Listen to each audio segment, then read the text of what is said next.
Hello everybody, welcome back to my channel.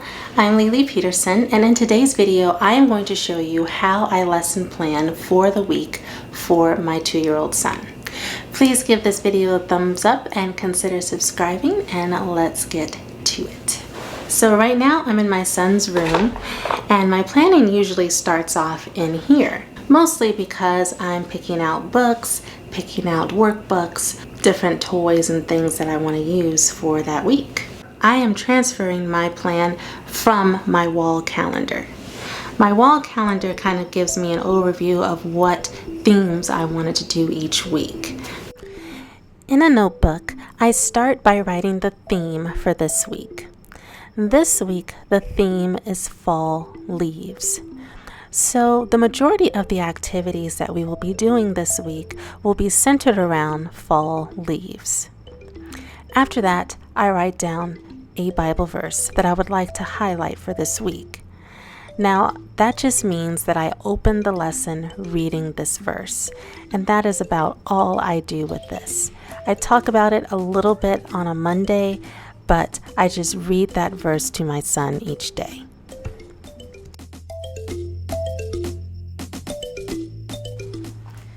So next, I write down the letter of the week, which is the letter E. Then the animal that we're studying this week, which is a bear. Then the color of the week, which is brown. Shape of the week, which is a triangle. And then after that, I list the Bible lessons that we're doing this week, from Monday to Friday, in order. And I basically use the table of contents of my son's Bible storybook for this part of the process. Now that a good chunk of the work is done, what's next for me to do is list the ReadAloud books that I will be reading to my son this week. So the next thing I'm going to do is pick out books. So since the theme is fall leaves, I am going to find every book that I possibly can. Well, I'm going to find 5 books in my house that have to do with leaves or that show fall leaves somewhere in the book. Also, since my animal of the week is a bear, I'm also going to find books that have bears in them. So I'm going to walk over to my bookshelf and look for those books. So this is one of the bookshelves in our hallway that I have most of the ReadAloud books. Now, I've already put aside some books that I have something to do with bears, but I haven't put aside any books that have to do with leaves or trees. So that's what I'm going to be looking for.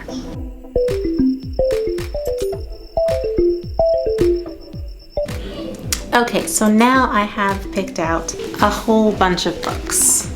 All of these books have either bears in them or trees with fall leaves somewhere on one of the pages in these books. This is more than 5 books, so I'm going to go through here and pick out the 5 that I want to do for Read Aloud each day of the week this week. Now that I've settled on a group of books, I'm going to take out the ones that I think may be too long for my son's 2-year-old attention span.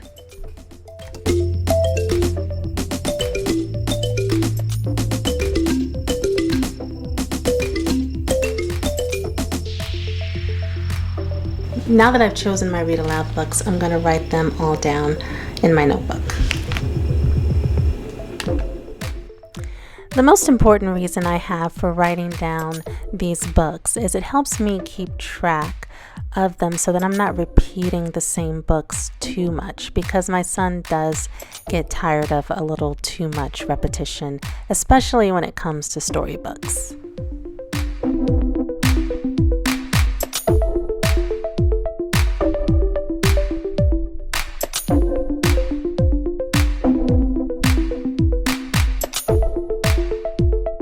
Okay, so next is music.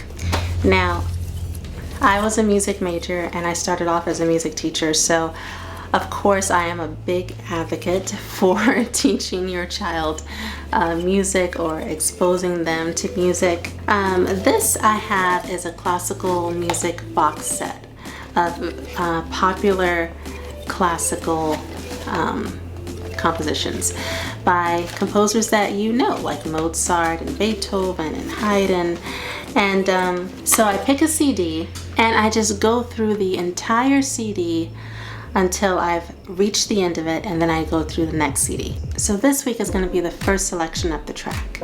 So I'm going to write down Mozart, Overture to the Marriage of Figaro, and I'm going to write that down. And we have a church music CD for children that he really loves.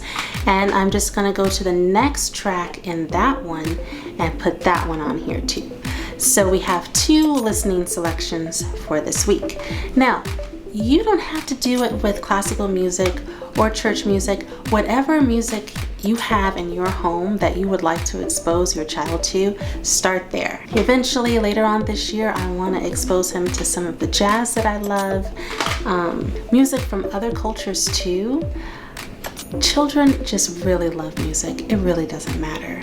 So whatever you pick, using a CD is a really good way to keep track of what you're exposing them to, so you won't be repeating the same song all the time. So that is what I'm writing down next, is music.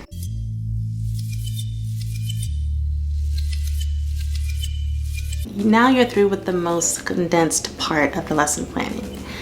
Next, I turn the page and I list all the activities I want to do this week. And I don't do them in any particular order. I don't say this activity is for Monday and this activity is for Tuesday. I just list all the activities, because when you're dealing with a toddler, you don't know how long your school time is going to last. It's always based on their attention span and their behavior and just how you're feeling and if they're into it.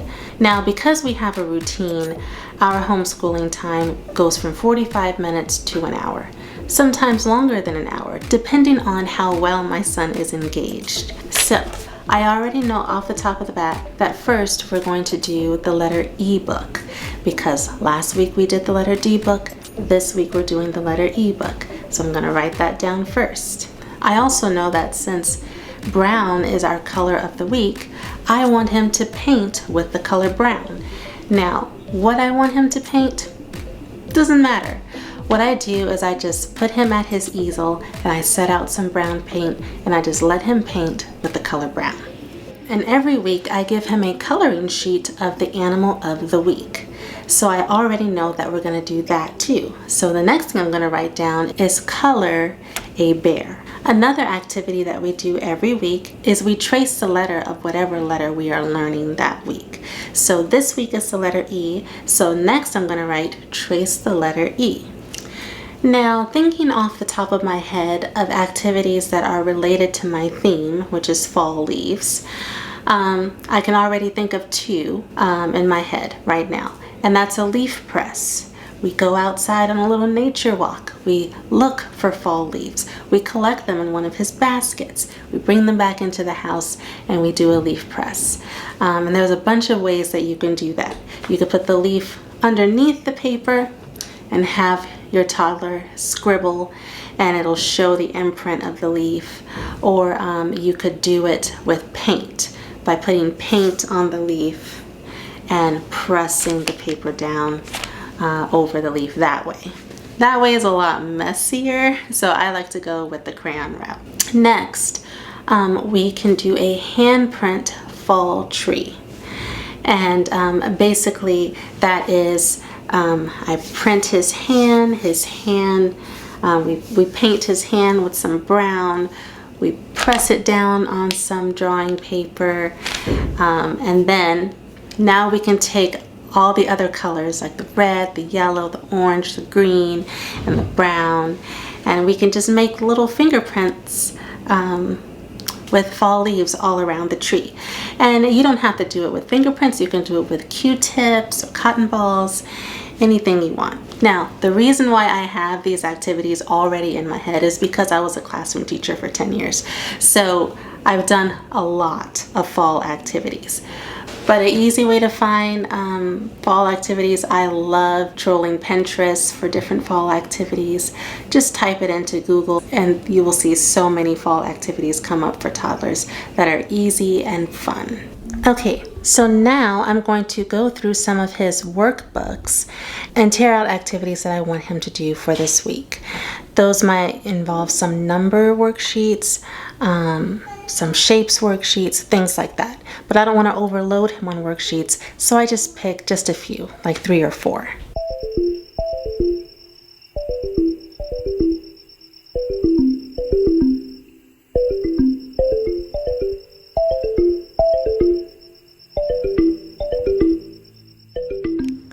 So this big letter tracing book for preschoolers and toddlers, I got this off of Amazon, and I'm going to link it below for you because I really love it. It works well for him and he loves it too. But this is the workbook I use for tracing the letter of the week. And sometimes we trace it more than once, it doesn't matter, but I really like using this book. These workbooks are from the Abeka curriculum. I have mixed feelings about the curriculum as a whole, but I do have experience with it, and so that's why I picked it. And it does start at 18 months, so I did like that about it. And I'm linking them below too. It is a Christian-based curriculum, just FYI there. These alphabet books are great for doing the letter of the week and reinforcing each letter that you're learning, and they are from themeasuredmom.com, which I will also link below for you. Alright, so that is everything in a nutshell. I don't even bother to write down the worksheets that we're going to be doing. I just keep them all together in the same place, and then I just play it by ear. If we do a worksheet, it's usually just one per day. Or sometimes we do more hands-on activities and we don't get to a worksheet. And that's fine, because it is possible to oversaturate your toddler with worksheets. So if that happens, you want to do more hands-on activities for a few days, like puzzles or games. You want to keep it more fun and experiential and keep the written work light. As they progress through their educational career, all that other stuff is naturally going to increase anyway. If you like this video, please give it a thumbs up. If you're interested in seeing something else about my process, about homeschooling, or anything about schooling in general, please let me know in the comments below, and I will be happy to try to answer those questions. And if you have an idea of a video that you would like to see, I would love to hear what that idea is, and I'll try to get that going. If you like this kind of content, please consider subscribing, and I hope you come back again soon and watch more. Take care. Bye-bye.